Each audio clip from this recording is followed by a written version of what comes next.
قل جاء الحق وزهق الباطل إن الباطل كان زهوقا وننزل من القرآن ما هو شفاء ورحمة للمؤمنين ولا يزيد الظالمين إلا خسارا إن هذا القرآن يهدي للتي هي أقوم ويبشر المؤمنين الذين يعملون الصالحات أن لهم أجرا كبيرا إن أحسنتم أحسنتم لأنفسكم وإن أسأتم فلها فإذا جاء وعد الآخرة ليسوءوا وجوهكم وليدخلوا المسجد كما دخلوه أول مرة وليدبروا ما علوا تدبيرا.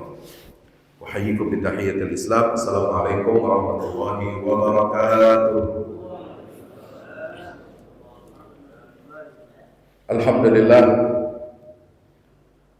Alhamdulillah Rabbil Alamin, wassalatu wassalamu ala asyrafil anbiya wal mursalin nabiyina maulana Muhammadin wa ala alihi wa sahbihi ajma'in. Subhanaka la ilma lana illa ma 'allamtana innaka antal alimul hakim. Rabbi zidna ilma warzuqna fahma. Alhamdulillah, hadirin jamaah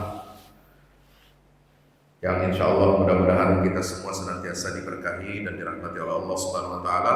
Apa kabar pagi ini? Alhamdulillah sehat-sehat.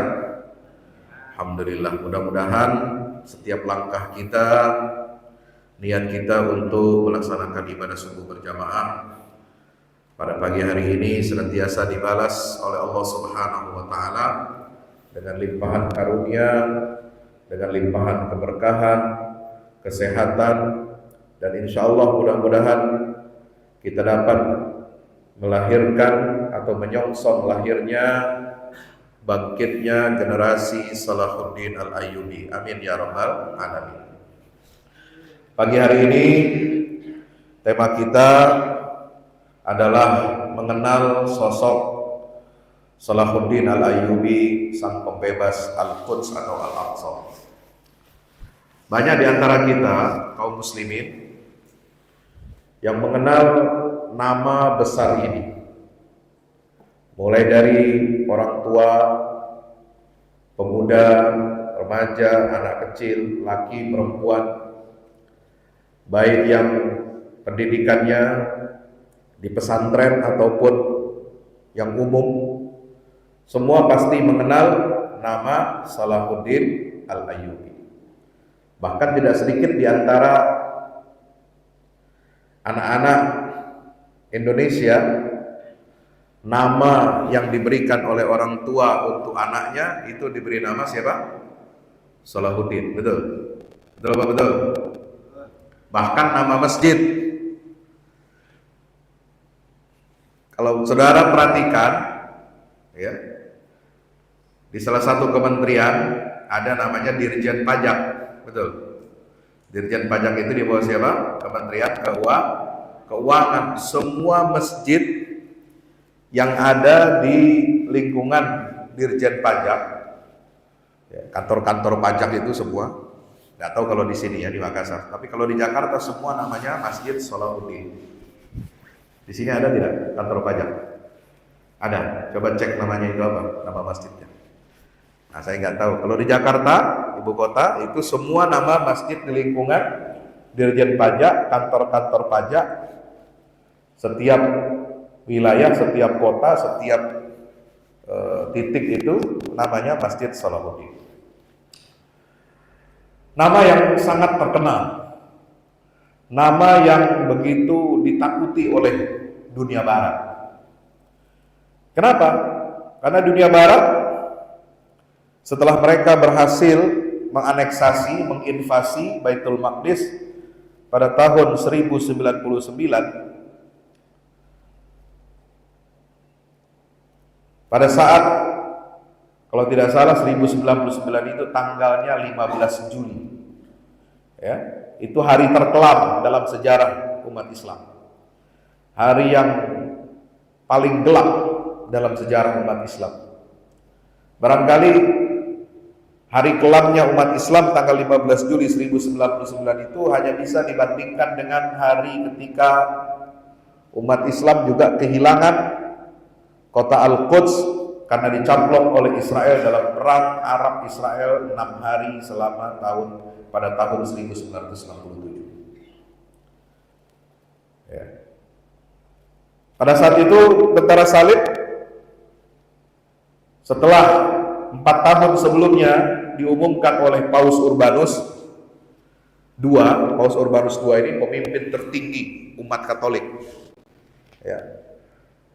Dia adalah, menurut kepercayaan mereka itu adalah wakil Tuhan, ya.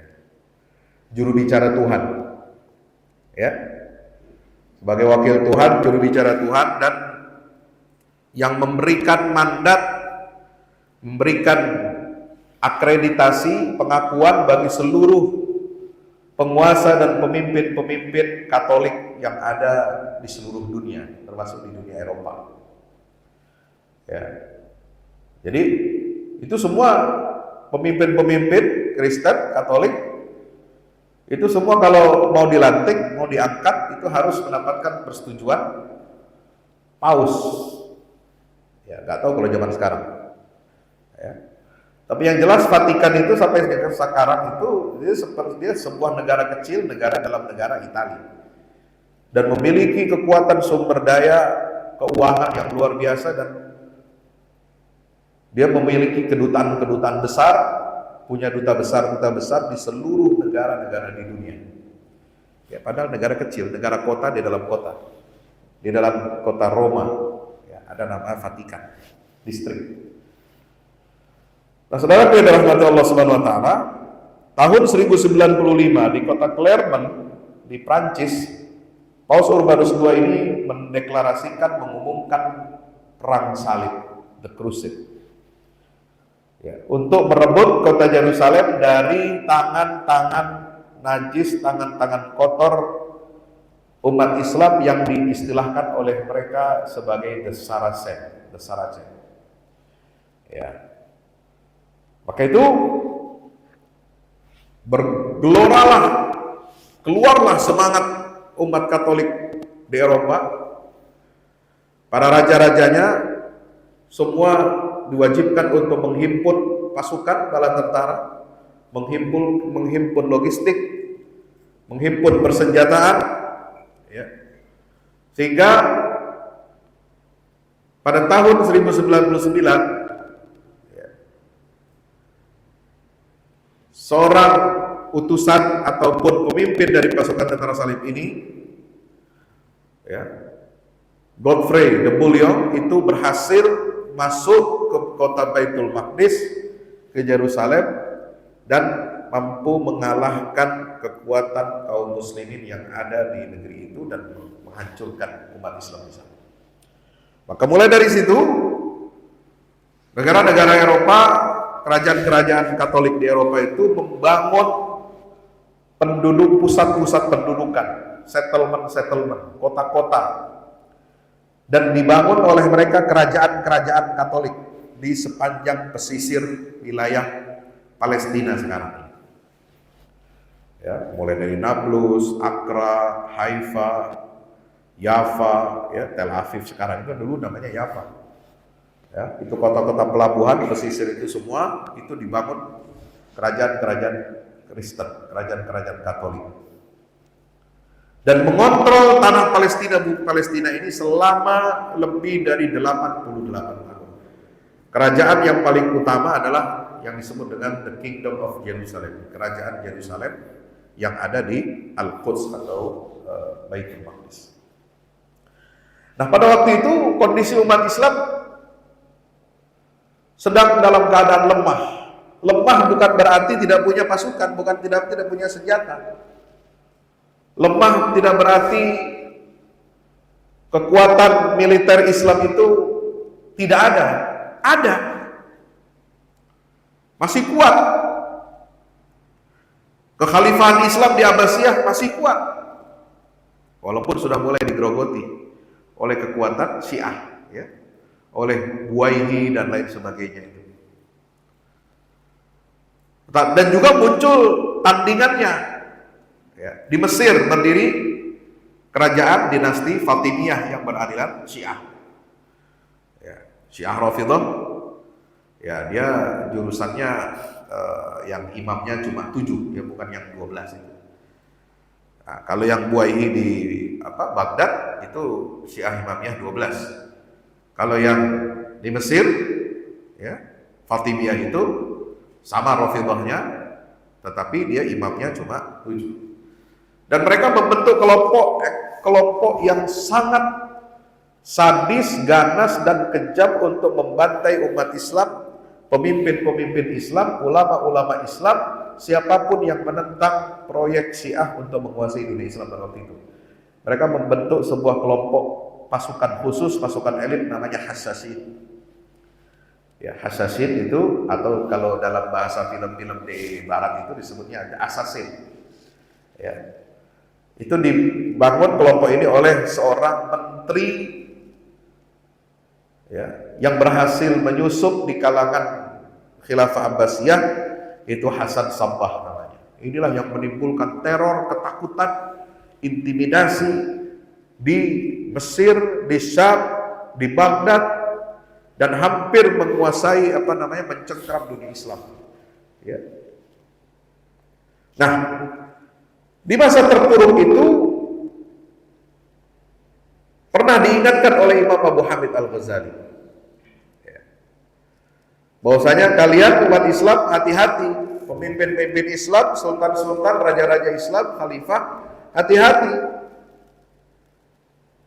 karena tidak lama lagi pasukan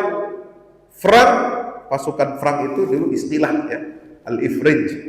Kalau dalam tulisan kitab-kitab sejarah, kitab-kitab tarikh itu Al-Ifrinj itu menunjuk kepada entitas pasukan Frank itu dari barat, dari dunia Eropa, tepatnya Katolik, akan menyerbu dunia Islam, dan target utama mereka adalah menyerbu kota Yerusalem dan merebut Baitul Maqdis dari tangan kaum muslimin.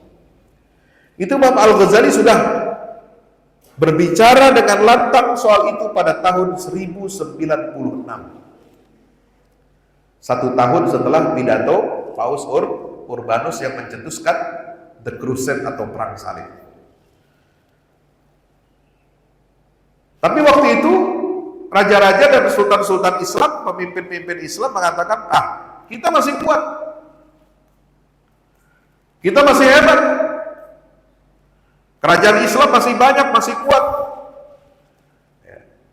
kita bisa mengalahkan ancaman yang datang dari barat itu. Itu kata siapa? Kata mereka, kata pemimpin Islam waktu itu, tahun 1900. Tapi setelah 3 tahun mereka menolak, istilahnya menganggap remeh, ya, peringatan yang diberikan oleh Abu Hamid Al-Ghazali, seorang ulama besar, salah satu ulama pembaharu Islam di abad ke berapa? Di abad ke-5 Hijriah, ya, dan awal abad ke-6 Hijriah, pada masa puncak meletusnya perang salib dan mengalahkan Baitul Maqdis, mereka menganggap enteng, menganggap remeh, kita bisa kalahkan tentara-tentara salib itu. Tapi ketika terjadi serangan pertama, gelombang pertama perang salib itu, Yerusalem akhirnya langsung jatuh dan takluk di bawah kekuasaan tentara salib, dan berdiri kerajaan Katolik, the Kingdom of Jerusalem, dan berkuasa di situ sampai 88 tahun. Maka para ulama memulai sebuah gerakan, ya, ini yang sering kita lupakan. Banyak orang bicara tentang Salahuddin Al-Ayyubi seolah-olah dia hanya seorang tokoh, dia pahlawan yang turun dari langit macam Imam Mahdi, ya. Enggak, Salahuddin itu manusia biasa. Dia bukan khalifah, dia cuma gubernur, ya, gubernur, cuma bergelar sultan. Sama seperti sultan-sultan yang ada di Nusantara, mulai dari Iskandar Muda dari Aceh, ya, kemudian di kerajaan-kerajaan Islam di Sumatera, lalu di Jawa, sampai di Kalimantan, sampai di Sulawesi, bahkan Sultan Hasanuddin itu, ya, semua gelar-gelar sultan itu diperoleh dari siapa? Dari Khalifah Abbasiyah atau khalifah yang ada setelahnya, yaitu dari Daulah Utsmaniyah.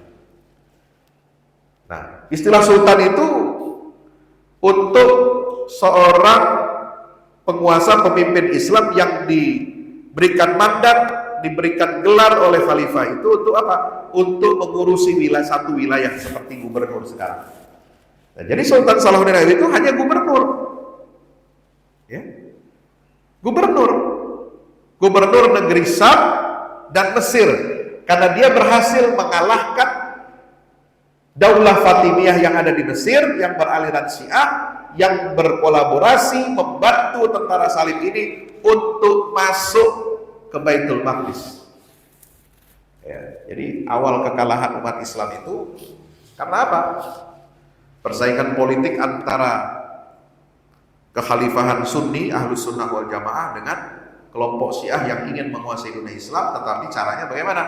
Mereka membantu musuh untuk melemahkan umat Islam Ahlus Sunnah wal Jamaah. Nah, itu yang terjadi. Maka tugas Salahuddin Al-Ayyubi sebelum menyatukan dunia Islam, sebelum membangkitkan, menggerakkan potensi umat ini adalah menghancurkan dulu kekuatan Syiah Imamiyah yang ada di Mesir. Sehingga beliau menyatukan Mesir dengan Syam. Jadi beliau statusnya gubernur. Nah, banyak juga kalangan umat Islam, ya, kalau orang Barat itu memandang Salahuddin Al-Ayyubi itu dengan pandangan yang apa? Pandangan yang jelek. Ya, kalau mau ngusir hantu atau ingin nakut-nakutin anak mereka, ya, yang nakal, yang bandel, selalu mengatakan apa? Menyampaikan ucapan, awas, ada Saladin lewat. Nah, jadi menakutkan, kira-kira Saladin itu seperti hantu, setan. Gitu. Sebaliknya di dunia Islam, ya, begitu hebatnya nama Salahuddin Al-Ayyubi ini, kita hanya mengambil sisi-sisi romantismenya. Kita hanya mengambil, ya, bahwa konon diucapkan atau selalu disebarluaskan berita yang belum tentu itu adalah benar, bahwa beliau adalah raja pertama atau sultan pertama yang membuat tradisi peringatan Maulid Nabi SAW untuk apa? Menggalang kekuatan, ya, umat Islam, menyadarkan umat Islam untuk mempersatukan umat Islam ini dalam rangka, ya, menghidupkan semangat jihad fisabilillah untuk melawan tentara salib. Nah, berita itu sering, ini kan berita yang masyhur, ya, kabar masyhur, ya, kabar masyhur, ya, tapi belum tentu benar. Karena setelah diteliti ternyata ada raja Mesir sebelum Salahuddin Al-Ayyubi yang memang sudah membuat tradisi adanya peringatan hari kelahiran Nabi Muhammad SAW sebelum Salahuddin Al-Ayyubi. Ya. Baik, katakan itu sebuah fakta. Ada juga yang mengatakan Salahuddin ini memiliki berbagai macam keistimewaan, tetapi sayangnya apa yang disampaikan kepada umat kita itu terputus tentang Salahuddin Al-Ayyubi. Bagaimana silsilahnya? Tidak mungkin Salahuddin Al-Ayyubi berhasil membebaskan Al-Quds tahun 1187, ya, pada bulan Oktober 1187 atau tahun Hijriyahnya, tanggal Hijriah 27 Rajab tahun 583 Hijriah. Tidak mungkin Salahuddin Al-Ayyubi itu sendirian. Dia adalah mata rantai rangkaian dari perjuangan, dari silsilah perjuangan generasi sebelumnya, dan kemudian mengalami puncak kulminasi perjuangan itu pada masa Salahuddin Al-Ayyubi. Itulah takdir yang Allah telah tentukan untuk beliau. Nah, banyak yang kita ini terpotong, ya, disampaikan tentang kebesaran Salahuddin, tetapi tidak mengetahui bagaimana ini perjuangan ini bisa diturunkan dari satu generasi ke generasi. Jadi 88 tahun itu usia yang tidak pendek, Pak, ya. Kalau usia manusia 88 tahun kira-kira bagaimana? Tua renta 88 tahun, ya. Itu tua. Sudah tua sekali. Nah, kalau usia perjalanan sebuah umat itu juga lama, hampir 1 abad. Dan cita-cita untuk membebaskan Baitul Maqdis itu tidak mungkin lahir hanya 1 malam 2 malam dengan lahirnya Salahuddin Al-Ayyubi. Itu sudah dimulai dirintis oleh ulama dan umarok sebelumnya. Dari mana? Dari Abu Hamid Al-Ghazali tadi saya ceritakan. Maka kenapa lahir ditulis oleh beliau kitab Ihya Ulumuddin? Itu untuk memperbaiki kondisi umat Islam ini yang sudah hancur mentalnya, rusak akidahnya, rusak persatuan di antara kaum muslimin. Pengamalan agama umat Islam ini hanya formalistik, legal, formal, orientasi fikih, dan kemudian melahirkan permusuhan-permusuhan di antara umat Islam. Gara-gara apa? Gara-gara perbedaan fikih. Kunut gak kunut berantem. Nah, itu lagu lama. Ya, tarawih 11.23 ribut, itu lagu lama. Gak usah kau ributkan. Ya. Orang Kristen itu pertentangan di antara mereka itu keras, Pak. Ya, ada Katolik, ada Kristen, ada Ortodok, ya, ada macam-macam lagi gereja kalau di Indonesia ini. Satu agama itu di bawahnya macam aliran-aliran lagi. Ya, ada gereja ini, gereja macam-macam. Itu pertentangannya keras. Bahkan Katolik tidak menganggap orang Kristen itu sebagai beragama Kristen. Sebaliknya yang Kristen, Protestan tidak menganggap Katolik itu punya agama. Saling membid'ahkan dan saling mengkafirkan, kira-kira begitu. Sama. Ya, umat Islam kalau tidak hati-hati kita terjebak kepada apa? Tabdi' dan takfir yang mengakibatkan kita ini menjadi umat yang lemah. Tetapi orang non-muslim itu ketika menghadapi umat Islam dia kompak bersatu, Pak. Yahudi, apakah ada? Tidak ada perselisihan di dalamnya? Ada. Aliran-aliran Yahudi banyak. Makanya Nabi mengatakan apa? Dalam hadis, Yahudi terpecah-pecah golongannya menjadi 71 golongan. Ada kan hadisnya? Ya, Kristen terpecah-pecah golongannya menjadi 72 golongan. Dan umatku terpecah menjadi 73 golongan. Ya, maka kita harus hati-hati. Ya, jangan sampai kita meniru Yahudi dan Nasrani yang terpecah-pecah ke dalam banyak aliran itu, lalu kemudian membuat agama ini rusak dan agama ini tidak lagi bisa kita ambil ajarannya dengan baik. Maka itu Nabi mengingatkan apa? Ya, alaikum bisunnati wa sunnatil khulafair rasyidin. Ketika Nabi ditanya, terus siapa yang selamat ya Rasulullah dari 73 golongan itu? Ya, satu golongan yang selamat kata Nabi SAW, yang lainnya itu tersesat. Siapa golongan yang selamat itu ya Rasulullah? Maka Nabi menjawab, hiya ma alaihi ana wa ashabi, yaitu kelompok umat Islam yang istiqomah mengikuti jejak nubuwah, jalannya aku kata Rasulullah, dan yang ditempuh oleh para sahabat-sahabatku. Itulah Ahlus Sunnah wal Jamaah. Nah, oleh sebab itu kita harus sepakati dulu ini kerangka besar. Perjuangan Abu Hamid Al-Ghazali yang wafat 1111 atau 505 Hijriah itu dilanjutkan oleh Syekh Abdul Qadir Al-Jailani. Siapa? Abdul Qadir Al-Jailani. Nah, ini karangan tarekat tasawuf ini, nama ini terkenal juga ini. Tapi beliau itu bukan cuma sekedar ulama tarekat, ulama tasawuf yang menjauhkan diri dari dunia, yang nggak mau urus masalah politik. Nah, ya kan? Kan ada sekarang istilah dalam umat Islam ulama nggak usah dekat-dekat politik, ya. Kalaupun ada dekat-dekat politik, akhirnya apa? Ya mudah untuk dibeli, gitu ya. Nggak begitu. Tapi politik dalam pandangan Abu Hamid Al-Ghazali itu beliau menulis kitab tentang politik. Ya. Abdul Qadir Al-Jilani juga menulis tentang siasat politik. Tapi beliau isi dengan nilai-nilai syariat Islam dan nilai-nilai akhlak tasawuf. Maka beliau melanjutkan ini. Itu tahun 1136 berdirilah Madrasah Qadiriyah. Lulusan dari madrasah ini itu banyak yang menjadi apa? Tentara, yang menjadi perwira, yang menjadi panglima. Di antaranya adalah Nuruddin Zaki. Sultan. Pernah dengar nama Sultan ini? Nuruddin Zaki. Dia mendirikan Daulah Zakiyah, mewarisi tahta ayahnya Imaduddin Zaki. Imaduddin Zaki, ayahnya Nuruddin Zaki, ini adalah putra dari seorang pemuda mujahid lulusan dari madrasah Nizamiyah yang didirikan oleh Nizamul Muluk, Perdana Menteri Daulah Saljuk ketika Abu Hamid Al-Ghazali masih hidup. Imam Al-Ghazali itu Perdana Menteri Saljuknya, namanya Nizamul Muluk. Inilah yang memberikan fasilitas kepada Abu Hamid Al-Ghazali untuk menebarkan ilmu, menebarkan akidah yang benar di tengah-tengah umat Islam. Untuk apa?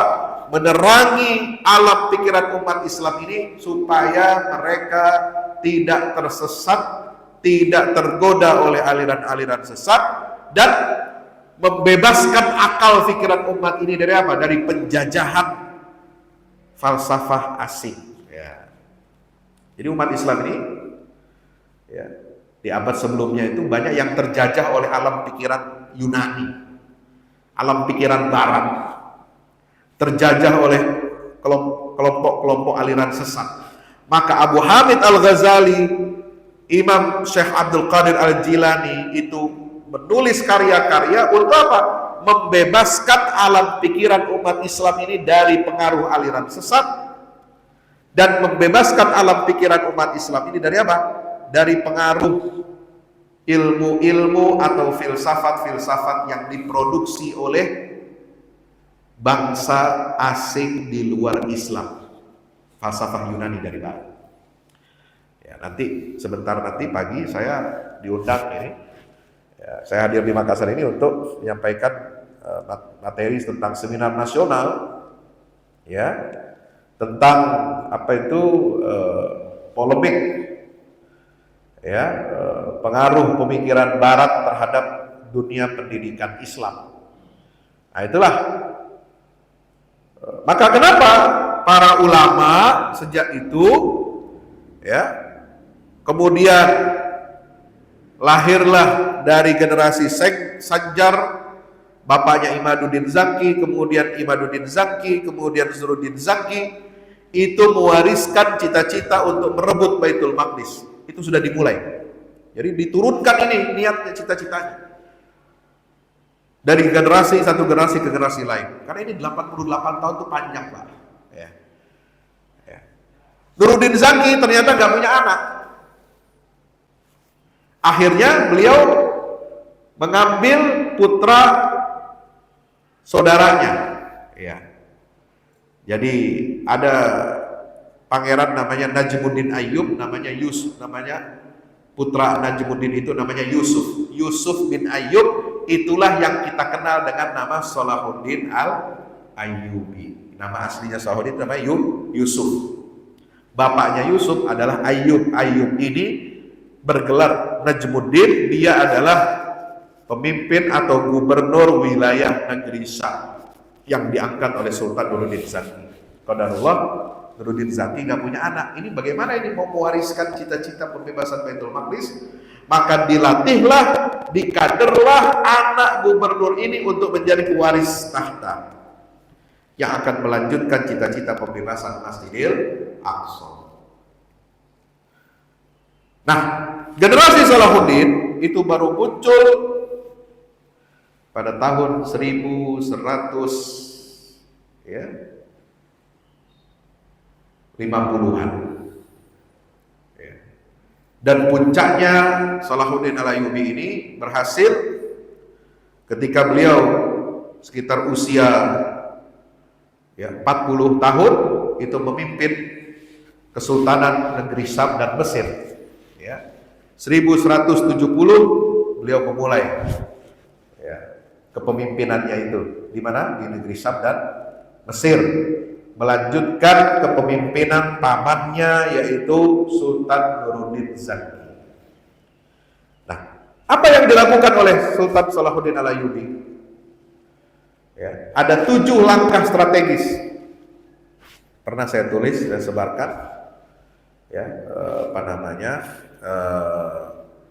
langkah strategis ini ada di buku.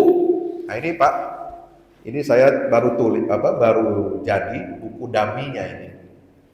Buku baru tentang meruntuhkan Zionis dan rebut Baitul Maqdis. Ya. Ini ada kurang lebih 500 halaman.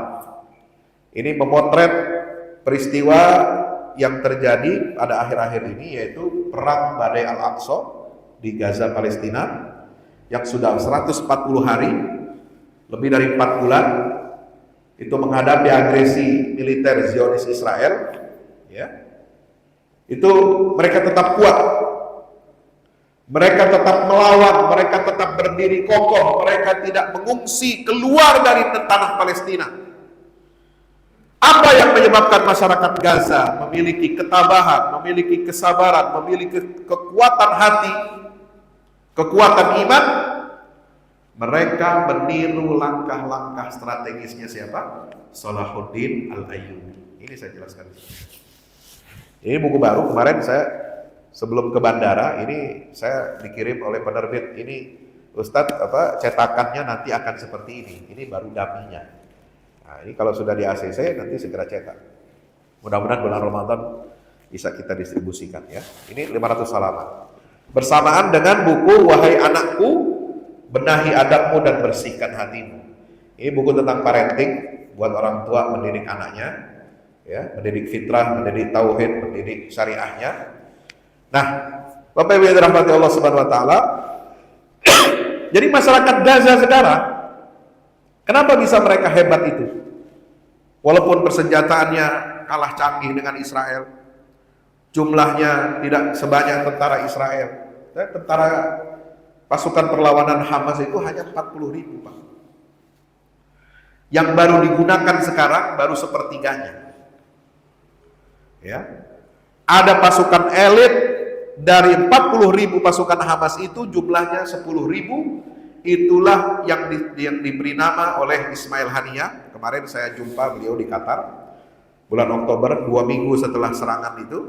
Saya jumpa di Qatar, di Doha, karena beliau tinggal di sana, mengungsi ya, jauh sebelum peristiwa ini.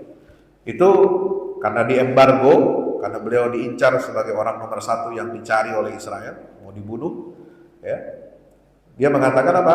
Ada 10.000 dari pasukan elit 40.000 Hamas ini, itu yang disebut dengan batalion para Hufaz, Katibatul Hufaz. Ini batalion ini jumlahnya 10.000, dan mereka tentara-tentara yang hafal Quran 30 juz, dan sudah lulus setoran hafalannya sekali duduk ya, bukan berhari-hari, ganti hari ganti, enggak, sekali duduk 30 juz dari pagi sampai besok harinya lagi, itu sudah lulus. Inilah kenapa pasukan perlawanan Palestina ini begitu hebat. Sedikit yang jadi korban tentara Israel ya, dengan kecanggihannya, dengan kemampuan mereka untuk membuat senjata, melakukan perlawanan, meskipun dibombardir sampai sekarang, Israel tidak berhasil mewujudkan target-targetnya untuk menghancurkan perlawanan Hamas ini. Tidak berhasil untuk mengembalikan tawanan-tawanan sandera-sandera Israel yang diambil oleh Hamas. Sampai sekarang nggak bisa. Israel gagal untuk menghancurkan kekuatan militer dan kekuatan politik Hamas di jalur Gaza. Bahkan secara politik Hamas sekarang itu sangat populer, ya, sangat tinggi surveinya baik di jalur Gaza maupun di tepi barat. Kalau dilaksanakan pemilu Palestina sekarang dalam kondisi perang, Hamas pasti menang dan menguasai seluruh parlemen Palestina. Ya. Karena di Palestina nggak ada sistem angka berubah-ubah, nggak ada. Ya, nggak bisa lompat-lompat angkanya. Ya, itu masih jujur orang sana. Ya, Bapak Ibu yang dirahmati Allah Subhanahu Wa Taala, maka itu apa langkah strategisnya saudara Nabi? Pertama, beliau itu menghidupkan iman. Di kalangan generasi mudanya, di kalangan generasi umat Islamnya pada waktu itu, ya. Dengan cara bagaimana? Mendirikan sekolah-sekolah, memprioritaskan pendidikan agama. Orang belajar ilmu umum silahkan, tapi pendidikan agama harus menjadi fondasi bagi setiap warga pada waktu itu. Maka ada madrasah nizamiyah, ada madrasah qadiriyah, ada madrasah salahiyah, ada madrasah salihiyah, ada madrasah fadiliyah. Ini disuburkan oleh Sultan Salahuddin untuk apa? Ya, mengusir kabut-kabut yang ada dalam akal pikiran umat Islam ini yang terjajah baik secara akidah dan syariah oleh aliran-aliran sesat yang berkembang pada waktu itu, maupun juga terjajah oleh konsep-konsep asing, konsep-konsep barat. Ya, karena dengan apa? Menumbuhkan iman melalui lembaga-lembaga pendidikan. Yang kedua, membangkitkan semangat jihad bagi umat Islam. Ya. Dan beliau ini orangnya sangat tekun, ya, sangat detail memperhatikan tentara-tentaranya yang akan ikut dalam pertempuran Hittin perang salib itu pada tahun 1180. Beliau selalu suka inspeksi ke kemah-kemah, ke tenda-tenda pasukannya. Ya, tengah malam beliau keluar habis sholat tahajud. Kalau dilihat ada tenda barak tentara yang main, yang nyanyi-nyanyi, ya, yang cari hiburan, maka beliau peringatkan kepada pasukan panglima-panglimanya, komandan-komandannya, hati-hati kalian, perbaiki ya barak tentara yang seperti ini. Ya, malam bukannya tahajud, bukannya sholat, bukannya zikir, malah main gaple, malah main gitar, ya, malah bercanda-bercanda, ketawa-ketawa. Dari sinilah tentara kita akan kalah. Kalau kondisi pasukan kita seperti ini, dijamin kalah gitu. Tapi kalau Salahuddin melewati tentara, ya, barak-barak tentara yang mereka itu giat beribadah, giat sholat malam, giat berzikir, mengadakan halaqah, maka dia mengatakan Salahuddin, dari sinilah awal kemenangan kita. Maka beliau selalu ya ingin memperbaiki mental, memperbaiki pendidikan tentara-tentara pilihannya itu. Agar apa? Supaya tentara ini ya itu bukan tentara abal-abal. Banyak tentara abal-abal, Pak. Ya. Negara-negara Arab itu apa? Banyak tentaranya. Pasukan militernya banyak. Senjatanya baru-baru juga, dari Amerika juga, Pak. Mesir, Syria, Lebanon, Yordan itu, ya, Arab Saudi itu tentaranya banyak, senjata juga bagus-bagus, terbaru juga sama dengan Israel. Tapi kenapa mereka nggak bisa melawan, ya, agresi Zionis Israel di jalur Gaza, nggak bisa melindungi saudaranya? Kenapa? Karena tentaranya abal-abal. Sudah dihinggapi oleh rasa takut, hubun dunia, ada wahan lagi dan sebagainya, sehingga apa? Mereka tidak bisa ya mampu bergerak untuk melindungi umat Islam dari apa? Dari serangan, agresi dan juga penghancuran Zionis Israel. Nah itu jadi, ya itu yang kedua. Yang ketiga, beliau membenahi sistem pemerintahan, memberantas korupsi, menjamin tegaknya keadilan bagi rakyat. Kenapa? Permasalahan menghadapi musuh itu tidak bisa kita hanya dengan menggalang kekuatan militer. Tetapi kita, pemimpin itu harus apa? Menjamin soliditas dan kekuatan internal masyarakat Islam. Bagaimana warga negara itu mendukung pemerintahannya, ya, mendukung keputusan pemimpinnya untuk melawan penjajah. Itu hanya bisa dilakukan dengan apa? Tegaknya keadilan. Menjamin terwujudnya keadilan sosial. Inilah yang dilakukan Salahuddin Al-Ayyubi. Dia berantas korupsi. Jadi memberantas korupsi, menegakkan pemerintahan yang bersih, sama pentingnya dengan kita menyiapkan kekuatan militer untuk melawan penjajahan asing. Ya, makanya masyarakat Gaza juga seperti itu.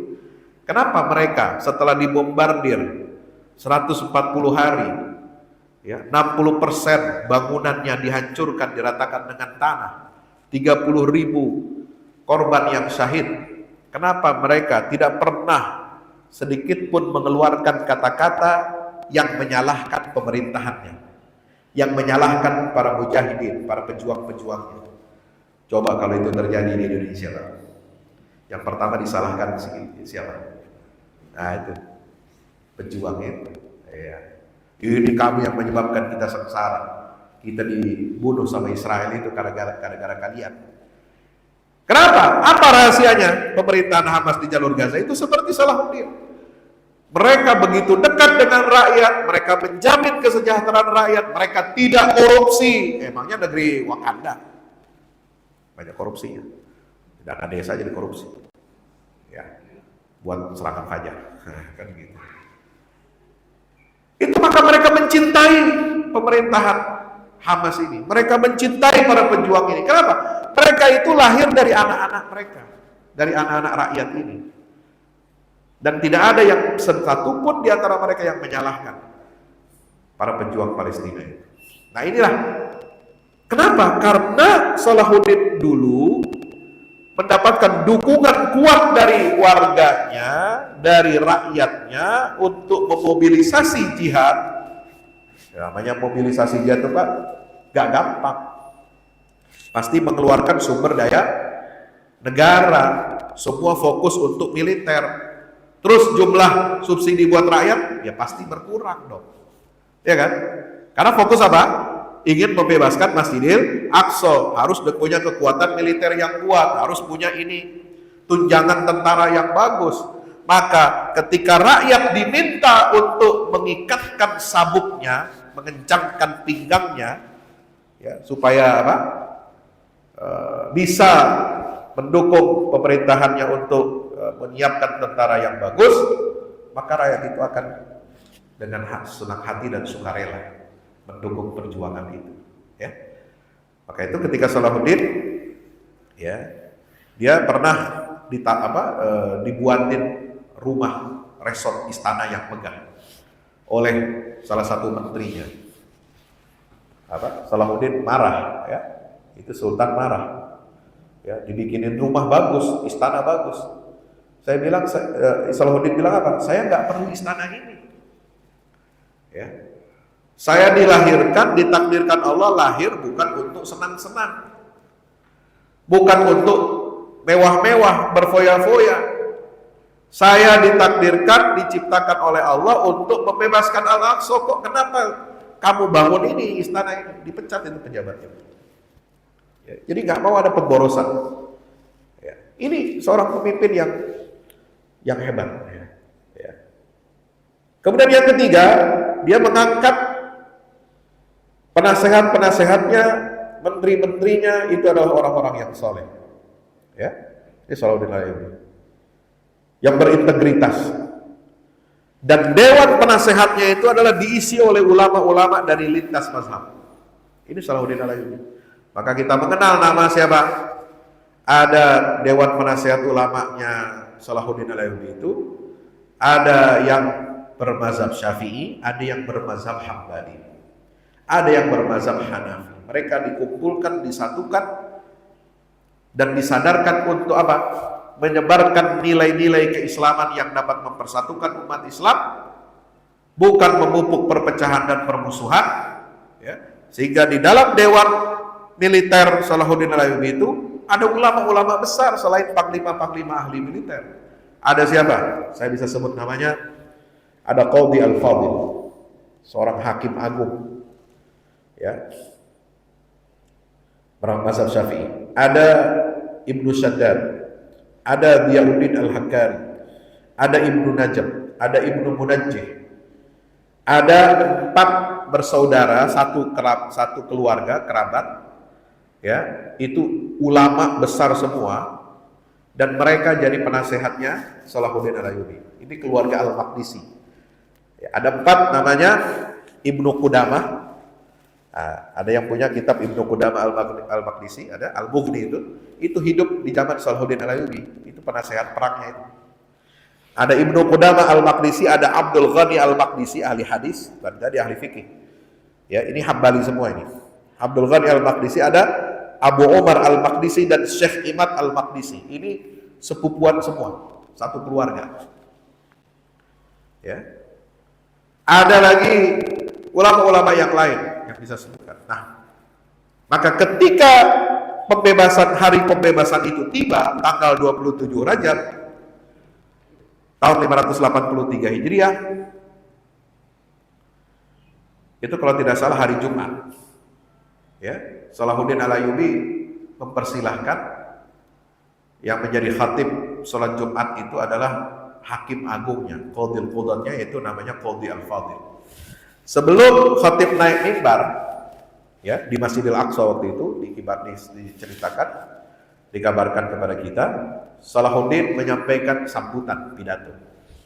Apa beliau mengatakan? Jangan kalian mengira saya Salahuddin beserta pasukan ini berhasil membebaskan negeri ini yang diberkati oleh Allah dengan pedang-pedang kalian.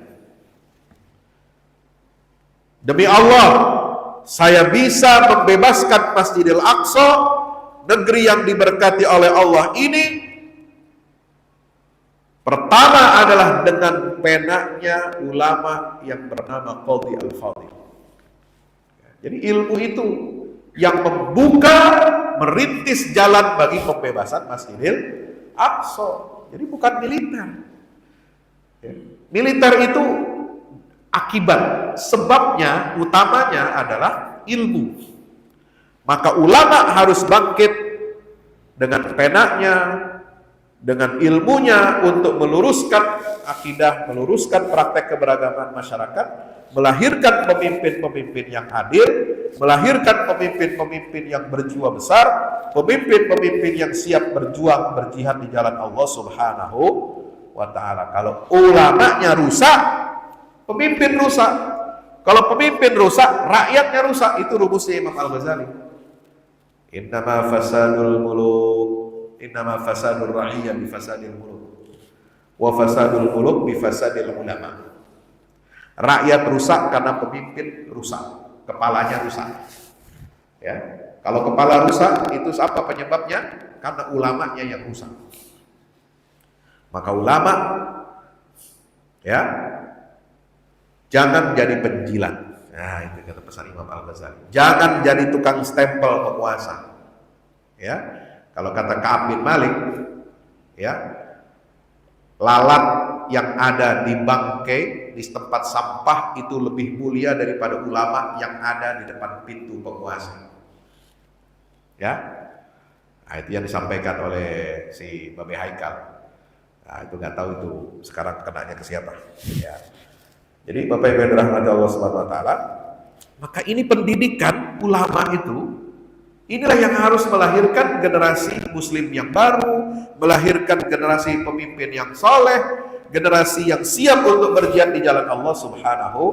Makanya Salahuddin Nabi mengatakan, saya bisa membebaskan Baitul Maqdis ini bukan dengan pedang, tapi saya membebaskan Masjidil Aqsa ini dengan ilmunya, penanya para ulama. Maka itu jangan meremehkan ilmu. Maka itu, ya, kami berikhtiar bergerak, ya, mendirikan Baitul Maqdis Institute ini, itu membuat buku supaya menjadi apa? Rujukan ilmu bagi para perindu Baitul Maqdis, bagi para pejuang kemerdekaan Al-Aqsa di dunia Melayu, dunia Islam ini. Untuk apa? Mereka memiliki ilmu yang benar tentang siapa itu Yahudi, siapa musuh kita. Kita harus bisa memetakan siapa musuh kita. Apa tabiat perangai mereka dalam Al-Quran? Apa sifat-sifat buruk mereka? Ini kenyataan sejarah dalam Al-Quran. Banyak umat Islam gak ngerti siapa musuh kita. Kita tidak akan bisa mengalahkan musuh kalau kita tidak bisa mengenali musuh. Kenali musuhmu, baru kamu bisa mengalahkan musuh itu dengan cara bagaimana. Yang kedua, di bagian kedua buku ini, ya, menampilkan apa? Tentang ilmu mencintai Baitul Maqdis, keutamaan Baitul Maqdis. Bagaimana Baitul Maqdis dalam Al-Quran, dalam sunnah Nabi SAW, keutamaannya, dan menurut para ulama salafus salih. Dan yang ketiga, bagian buku ini adalah melahirkan generasi perlawanan. Nah, itu. Bagaimana kita melawan kesewenang-wenangan Zionis Israel, kesewenang-wenangan peradaban Barat, ya, Karena peradaban barat inilah yang mendukung, yang mensupport genosida dan penghancuran yang dilakukan oleh Zionis Israel di bumi Palestina. Nah itu. Jadi 3 hal inilah, 3 bagian buku ini yang saya harapkan dapat bisa memetakan ya lahirnya generasi baru, generasi Salahuddin Al-Ayyubi. Insya Allah. Demikian yang dapat saya sampaikan. Matahari sudah terang, ya, sudah suruh. Mudah-mudahan bermanfaat bagi kita semuanya kajian ini. Jangan kita terjebak kepada romantisme, jangan kita terjebak kepada hanya sekedar perayaan-perayaan, peringatan. Banyak peringatan Isra Mi'raj, banyak peringatan Maulid Nabi sekarang jauh dari apa? Dari apa yang dicita-citakan, apa yang diinginkan oleh para pemimpin-pemimpin terdahulu kita, yang menjadikan perayaan peristiwa itu adalah untuk menumbuhkan semangat umat Islam untuk membebaskan Masjidil Aqsa yang ada dari satu maulid, dari satu Isra ke Isra yang lain, ke maulid yang lain, itu hanya makan-makan saja. Tapi semangatnya untuk mengenal kemuliaan Baitul Maqdis tidak ada. Peringatan Isra Mi'raj banyak, tapi tidak tumbuh kecintaan umat Islam terhadap Baitul Maqdis, negeri Isra dan Mi'rajnya Rasulullah SAW. Mudah-mudahan Allah Ta'ala senantiasa memberikan petunjuk kepada kita semuanya, agar kita dapat melahirkan generasi baru, generasi pemenang, generasi perlawanan terhadap kesewenang-wenangan peradaban barat. Adanallahu ya ajma'in. Wassalamualaikum warahmatullahi wabarakatuh.